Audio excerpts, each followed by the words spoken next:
Banyak betul lubang kerang kat sini. Itu yang lubang tu lubang kerang semua tu. Ini lubang kerang lala. Ni kerang dia. Coba kita ambil lah satu-satu ya. Macam gini model kerang dia. Lubang ni tu tak begitu dalam. Gitu aja cara dia, paling senang kat sini. Paling banyak lubang dia pun rapat-rapat. Jadi kita tinggal seluk-seluk aja. Macam gini.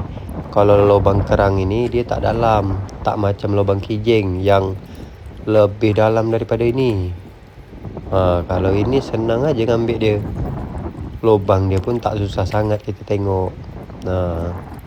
Kalau macam nak menuhkan ember kecil tu, sekejap aja penuh kat sini. Ini tak lama nyari lah ni. Dah dapat sebanyak ini.